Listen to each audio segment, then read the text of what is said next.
Buenos días, soy el doctor César Gamaliel Rivera Martínez y le agradezco al comité organizador del Congreso Nacional de la Sociedad Mexicana de Otorrinolaringología y Cirugía de Cabeza y Cuello 2024 por haberme considerado para el proyecto ECOS en Otorrinolaringología y Cirugía de Cabeza y Cuello, México. Pertenezco al Hospital Central Militar en el servicio de Otorrinolaringología y Cirugía de Cabeza y Cuello. Y voy a hablarles acerca de los alcances de la cirugía robótica en cáncer de orofaringe. Inicialmente comenzamos con epidemiología. En cuanto a la incidencia mundial del cáncer de orofaringe, vemos que México ocupa, junto con Latinoamérica y el Caribe, el cuarto lugar en incidencia, tomando como porcentaje el 9.9% respecto al mundo en cuanto a la incidencia de número de casos de cáncer de orofaringe. La incidencia en general de cáncer de orofaringe por sexos es de 1.8 en hombres y de 0.4 en mujeres por cada 100.000 habitantes, correspondiendo al número 24 en orden de frecuencia. Con respecto a la mortalidad, va de 0.9 en hombres y 0.2 en mujeres por cada 100.000 habitantes. Y eso corresponde a el número 23 en frecuencia respecto a el resto de los carcinomas del cuerpo humano. Si tomamos en cuenta exclusivamente a México, sabemos que el lugar de incidencia corresponde al número 31 y el de mortalidad el número 28, con una prevalencia de 0.62 por cada 100.000 habitantes. En cuanto a la etiología del cáncer de orofaringe, existen factores de riesgo que algunos son sinergizantes como el alcohol y tabaco. En algunos lugares como la India, sureste de Asia, Medio Oriente, se masca el tabaco, el betel y son carcinógenos humanos. Pero el más importante es el virus del papiloma humano, ya que los genotipos 16 llevan el 90% del origen del cáncer de orofaringe y el genotipo 18, 31, 33 y 35 solo el 10% de los casos. Se acepta actualmente que entre el 45 y el 90% del cáncer de orofaringe es asociado a virus del papiloma humano. Desde la asociación del virus del papiloma humano y el cáncer de células escamosas de cabeza y cuello, descrita por primera vez por Sir Janet en 1983, actualmente se estima que el 70% de los carcinomas de células escamosas de orofaringe se asocian con el virus del papiloma humano. En cuanto a la patogénesis, el tabaco y otros carcinógenos químicos pueden inactivar el P16INK4, que es un gen supresor del tumor y por lo tanto este va a ser el primer cambio del modelo de progresión molecular del carcinoma. Para el virus del papiloma humano la clave son las proteínas E6 y E7 como origen de la carcinogénesis. La proteína E6 degrada el gen supresor del tumor TP53 y la proteína E7 degrada el RB, que es un producto del gen del retinoblastoma, que también es un supresor de tumor y por lo tanto resulta tanto en la prolongación de la esperanza de vida de la célula infectada y resulta también en la sobreexpresión del P16 y a su vez en el crecimiento del tumor. Uno de los desarrollos importantes para el control del cáncer de orofaringe, así como otros carcinomas asociados al virus del papiloma humano, es la vacunación contra el virus del papiloma humano. Esta vacunación tendrá efecto perceptible hasta el 2045 y un impacto útil hasta... Es tanta la importancia del virus del papiloma humano en el desarrollo del carcinoma de células escamosas de orofaringe que la Organización Mundial de la Salud desde el 2017 clasifica a este carcinoma como HPV positivo y HPV negativo y de ahí su estadificación. Como podemos ver, la mayoría de las malignidades del orofaringe corresponden al 90% en carcinoma de células escamosas. Sin embargo, existen otros tumores como son linfomas, carcinoma linfoepitelial, carcinoma de glándulas salivales, melanomas y otros. En cuanto al subsitio de origen del cáncer, sabemos que el principal subsitio de origen es la amígdala palatina en un 58% y en disminución sería la base de la lengua, el paladar blando y pared faríngea posterior. Aquí se observa alguna de las imágenes donde podemos observar los subsitios de la orofaringe. El carcinoma de células escamosas del orofaringe principalmente ocurre entre la quinta y sexta década de la vida y principalmente está asociado a alcohol, tabaco o bien virus del papiloma humano. En cuanto a la exploración clínica, se puede llegar a presentar como una lesión exofítica, plana, ulcerada, verrucosa o bien papilar y puede tener una asociación o no con el virus del papiloma humano. Pueden clasificarse en 3 tipos. El primer tipo es un carcinoma de células escamosos queratinizante asociado principalmente a alcohol y tabaco. El segundo tipo es un carcinoma de células escamosas que va combinado, puede ser queratinizante o no queratinizante y puede ser asociado a BPH y carcinógeno químico. Y el tipo 3 es un carcinoma de células escamosas no queratinizante que está asociado hasta en el 70% al virus del papiloma humano. En cuanto a la evaluación diagnóstica, debemos hacer un interrogatorio de los factores de riesgos, incluyendo alcohol, tabaco, betel, BPH, etc. Y en el examen físico debemos tener en cuenta la inspección, sobre todo si existen lesiones premalignas como leucoplaquias, eritroplaquias o bien lesiones netamente sospechosas como lesiones verrucosas o bien la palpación porque existen lesiones submucosas que no se observan en la inspección o bien incluso en la endoscopía, ya sea con una endoscopía rígida de 70 grados o una flexible, ya no solo de la orofaringe, sino de la hipofaringe o laringe, incluso de la nasofaringe. Pueden asociarse el apoyo de tomografía, resonancia magnética, principalmente con contraste, o bien la realización de un PET-CT, el cual nos ayudaría si es que tenemos lesiones entre 5 y 8 milímetros o mayores, ya que menores a esto no es muy confiable. Existen algunos metaanálisis en las cuales se puede detectar el primario, si estamos hablando de un carcinoma de primario desconocido con un PET-CT hasta en el 24 a 37% de los casos. Sin embargo, pueden existir falsos negativos en algunas zonas. El ultrasonido nos sirve para evaluar adenopatías, incluso para hacer una biopsia guiada si queremos detectar algunas metástasis en esas zonas. Las biopsias de paladar y amígdalas pueden realizarse en consultorio, pero las que son en la porción más inferior de la base de la lengua o la amígdala palatina en la porción más inferior no es muy adecuado hacerlos en consultorio, se prefiere anestesia general. Es recomendable hacer panendo y broncoscopía descartando otras malignidades y el corte por congelación nos puede ayudar sobre todo en el estudio transoperatorios con una exactitud hasta del 90% para establecer que hemos hecho la resección completa del tumor. Las pruebas para BPH o P16 pueden realizarse por diversas técnicas, incluyendo algunas que se pueden realizar en consultorio y las otras en las pruebas histopatológicas que se realizan una vez que se ha resecado la lesión o que se ha tomado alguna biopsia. Y la estadificación en general posterior a la evaluación clínica generalmente la hacemos con el TNM de acuerdo a la AJCC. Y aquí observamos una clasificación de la AJCC por diversos estadios.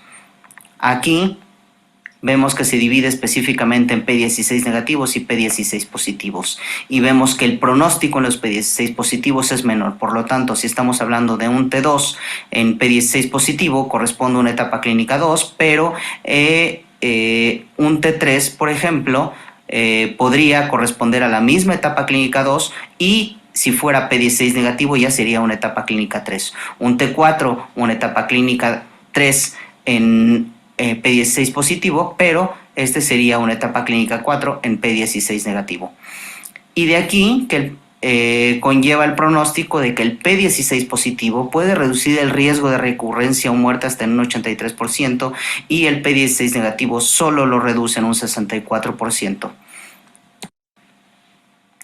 El tratamiento en general, una vez que se ha detectado el carcinoma de orofaringe, se divide en 3 grandes grupos: etapas tempranas, etapas avanzadas y las etapas no resecables. Si el tumor, estamos hablando de una etapa temprana, T1, T2, podemos optar por dos modalidades, optar por una resección quirúrgica o bien por una radioterapia con o sin quimioradioterapia. Si hablamos de resección quirúrgica, esta puede ser con o sin disección de cuello y posterior a esto con radioterapia adyuvante, y puede o no agregarse quimioradioterapia de acuerdo a los factores de malignidad y a los factores pronósticos que se presentan una vez que se ha resecado el tumor. Si se le realiza quimioradioterapia, bueno, pues puede incluso posteriormente realizarse una cirugía de salvamento. En las etapas avanzadas, además de la resección quirúrgica, se debe planear una reconstrucción con o sin disección de cuello unio bilateral y además radioterapia adyuvante con o sin quimioradioterapia de acuerdo a los factores pronósticos. Y la otra parte puede ser quimioradioterapia, la otra parte del tratamiento, como única modalidad, ¿sí? Y posterior a esto, si llegara a haber una recurrencia, podría todavía establecerse una cirugía de salvamento. En el caso de los no resecables, pues generalmente se hace tratamiento o se realiza un tratamiento paliativo. Como vimos en la diapositiva anterior, para etapas tempranas 1 y 2 podemos usar cirugía robótica transoral o cirugía transoral con láser, ya que lleva menor morbilidad, pues no se realizan gastrostomías, traqueostomías, incluso terapia intensiva. Puede existir un adecuado control de márgenes y un mismo control local y de recurrencia que la radioquimioterapia para estas mismas etapas. Cuando se lleva a cabo radioterapia, generalmente es en tratamiento inicial junto con quimioterapia y de preferencia cisplatino, pero puede llegar a usarse cetuximab en algunos pacientes que no puedan resistir la toxicidad del platino. Si se realiza radioterapia adyuvante, puede realizarse en caso de márgenes positivos, márgenes cercanos, factores de mal pronóstico o bien N positivo. En cuanto al tratamiento, también si se lleva a cabo la quimioterapia, el cisplatino es el de elección, pero en algunos casos, como ya vimos anteriormente, puede decidirse el uso de cetuximab de acuerdo a las características clínicas y a los factores pronósticos. Inclusive, si se usa este tipo de tratamiento, puede llegar a desescalarse la radioterapia. Para las etapas avanzadas T3 y T4, la cirugía abierta incluirá mandibulectomía, faringotomía transcervical, un split mandibular o bien, si recurre posterior a quimioradioterapia, puede existir una cirugía de salvamento. Existen algunos artículos que establecen el papel de la cirugía en el manejo del cáncer de orofaringe y en este caso, la cirugía transoral puede realizarse mediante cirugía con láser o cirugía robótica transoral y es recomendada para etapas clínicas 1 y 2. Aquí también se establecen algunas ventajas de la cirugía robótica transolar contra la radioterapia, ya que puede estadificarse patológicamente y puede existir un desescalonamiento del tratamiento adyuvante. Puede haber menor movilidad y disminución de la estancia hospitalaria. Puede incluso evitar la toxicidad y también incrementar la calidad de vida. Si tomamos en cuenta la cirugía abierta versus la cirugía robótica, vemos que en un artículo de revisión existen ciertas ventajas de la cirugía robótica contra la cirugía abierta, ya que hay menos morbilidad, menor estancia hospitalaria y no hay necesidad de traqueostomía. En virus del papiloma humano positivos incluso se puede evitar o desescalar el tratamiento adyuvante. En general, la cirugía robótica transoral consigue también un adecuado manejo oncológico, el cual no difiere mucho de la cirugía abierta y por lo tanto no hay diferencia estadísticamente significativa.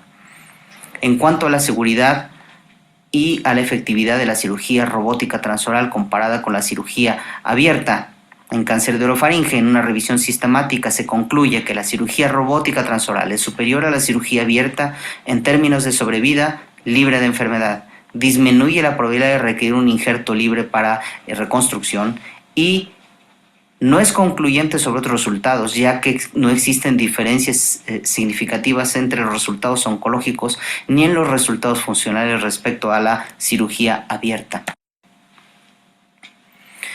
Si tomamos en cuenta el tipo de cirugía robótica transoral en la era ahora que hablamos de la infección por el virus del papiloma humano, existen ciertas conclusiones. La cirugía robótica transoral se asocia a mayor sobrevida en los pacientes con VPH negativo y en los pacientes con VPH positivo existe una sobrevida similar, ya que el pronóstico principalmente lo establece la presencia o no del virus del papiloma humano.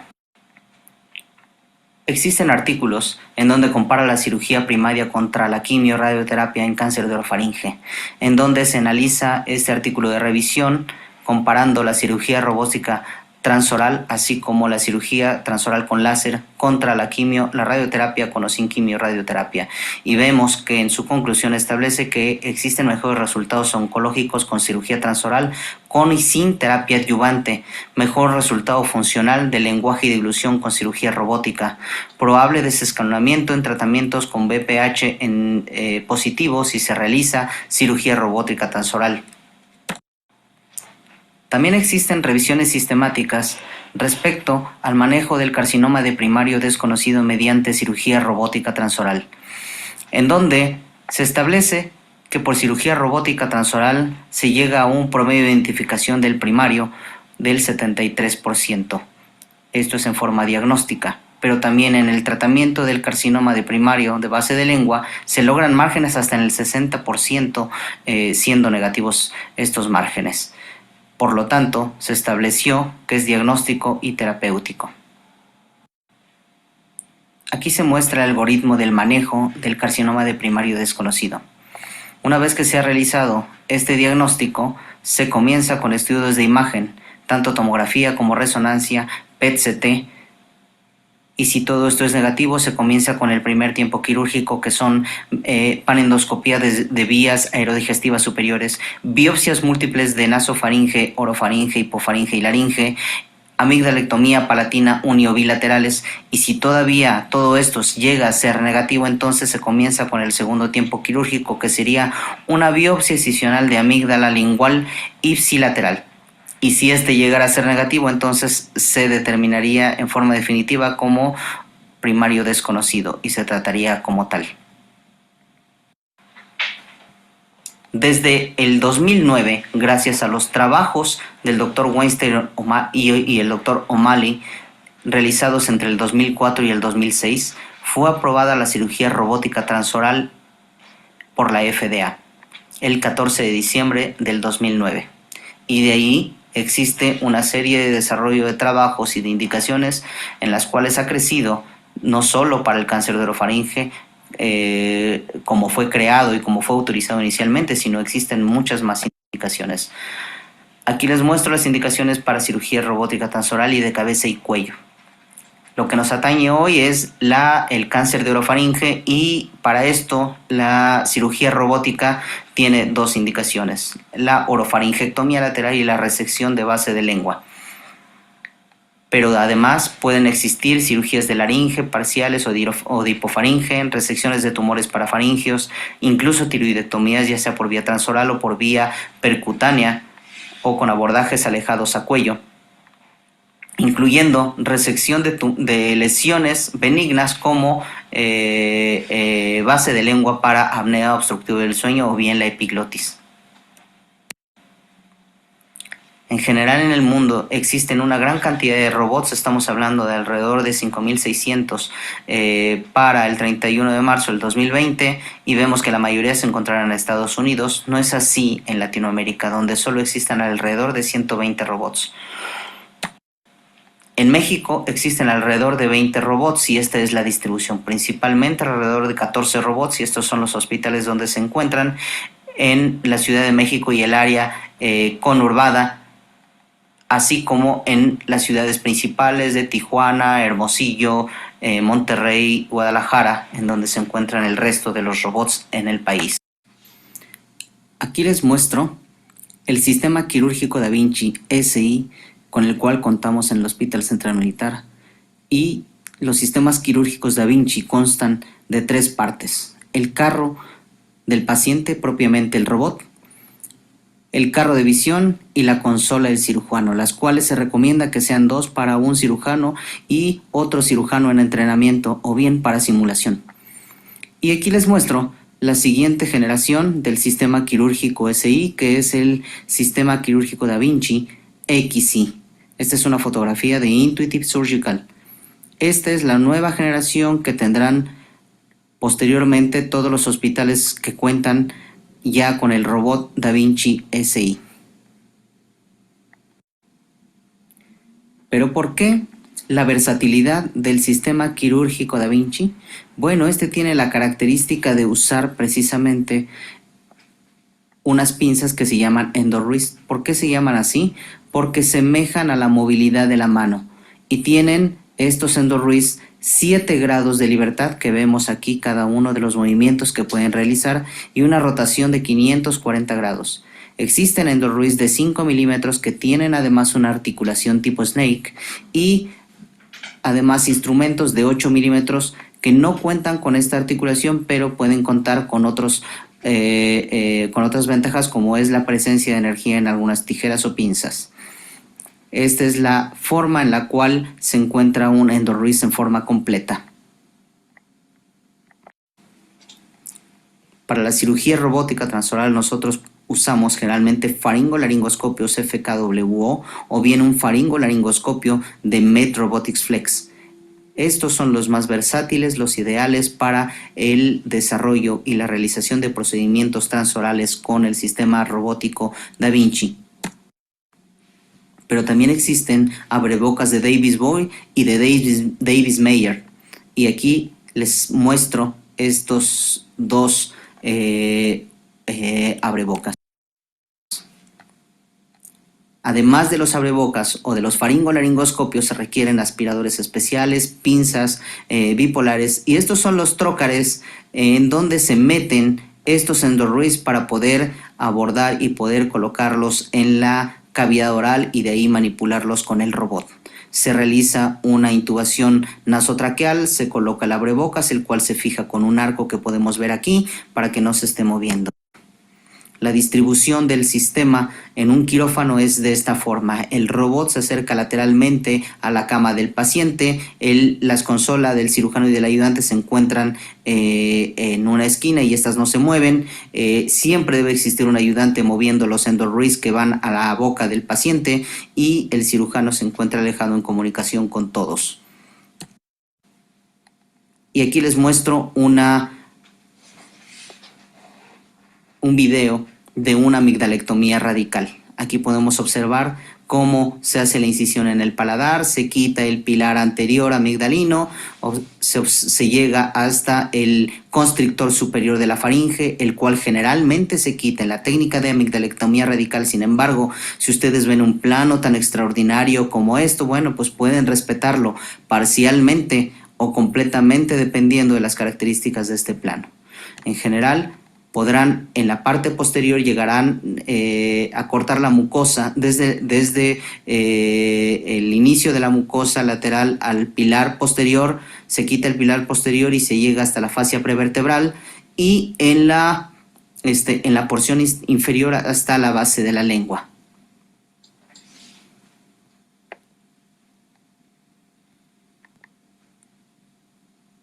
Como pueden ver, es muy versátil, tiene una imagen 3D y alta definición, lo cual nos permite hacer resecciones, hacer hemostasia, ¿ok? Incluso se pueden colocar clips si existe algún vaso sangrante en forma importante, clips vasculares.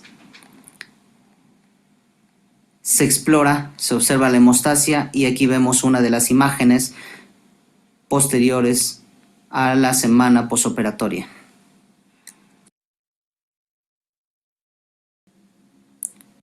Aquí les muestro una resección de carcinoma de base de lengua. Como pueden ver, los EndoWrist son de 5 milímetros con articulación tipo Snake y estamos usando aquí una pinza de Maryland de 8 milímetros. Aquí estamos combinando precisamente los instrumentos, ya que esta pinza tiene energía, nos puede dar cauterización bipolar, y esta otra me da cauterización monopolar. Además, el agarre o la fuerza que tiene la pinza de 8 milímetros es mayor que la de 5 milímetros, motivo por el cual la usamos. Hacemos la resección desde el pilar amigdalino anterior. Aquí el tercio posterior de la base de la lengua se reseca hasta el borde muscular, y hasta que veamos, observemos y palpemos que los márgenes ya son negativos, se toma el borde de la línea media y el borde posterior de la lesión, dándole un margen adecuado. Se palpa, incluso se pueden tomar estudio transoperatorio para establecer que los márgenes de la resección son negativos. Se realiza hemostasia y ya se observa aquí precisamente el estado final de la resección. Puede existir también una resección de amígdala lingual por carcinoma de primario desconocido, ya que inicialmente se tomará como una biopsia para determinarlo, y si ustedes cuentan con un estudio transoperatorio, aquí mismo marcan los márgenes anterior, lateral, medial y posterior, y la profundidad del mismo, y aquí mismo ustedes pueden ampliar algún margen si es que les da positivo para un cáncer. Si les da negativo, bueno, pues entonces se quedó con su biopsia nada más.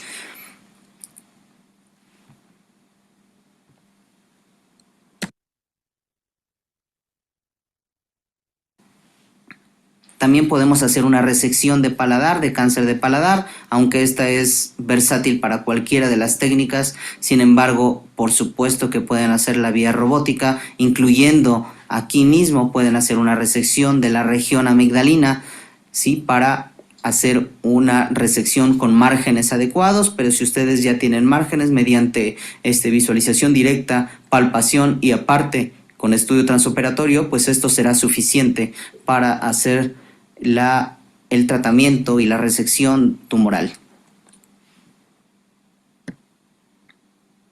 Como podemos ver aquí, pues es el final, ya no existe tumor y tampoco sangrado.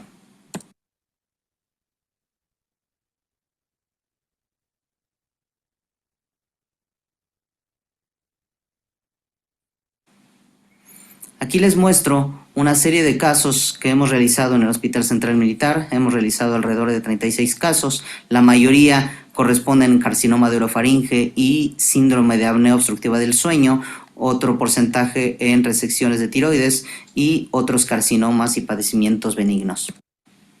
La mayoría de los pacientes que hemos tenido han tenido patología benigna, como podemos ver aquí, más del 55%, y el resto malignos. Hemos tenido complicaciones en un paciente con un sangrado de región amigdalina que corresponde al 2.7% de los casos. Como podemos observar, la mayoría de las edades de los pacientes han sido arriba de 50 años y sobre todo en hombres. El principal subsitio de carcinoma de orofaringe, como en toda la literatura, es la amígdala palatina. Le sigue la base de la lengua y el último, el paladar blando. La mayoría de los casos han sido en etapas tempranas para cirugía robótica. Sin embargo, hemos incluido 3 casos en tumores avanzados T3 y la distribución por virus del papiloma. En cuanto a la sobrevida, tenemos que hubo un seguimiento de 1 a 57 meses con un promedio de 22.6 meses. Tenemos una sobrevida global del 91.7% de los casos. Aquí se muestra la gráfica. Tenemos 3 casos con recurrencia, las cuales uno se realizó una toracoscopía con resección tumoral a posterior quimioterapia.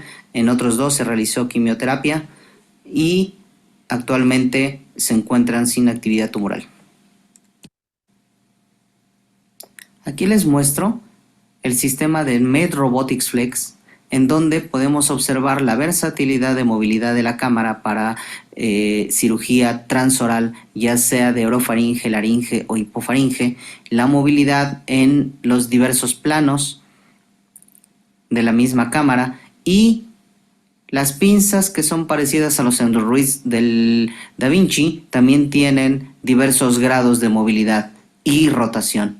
Esto, por supuesto, con estos aditamentos para la colocación y la movilidad de estas pinzas nos permiten hacer cirugía a nivel de la vía transoral, pero en profundidades hasta la laringe y hipofaringe. Existe otro tipo de procedimiento que se llama TOUS, que se llama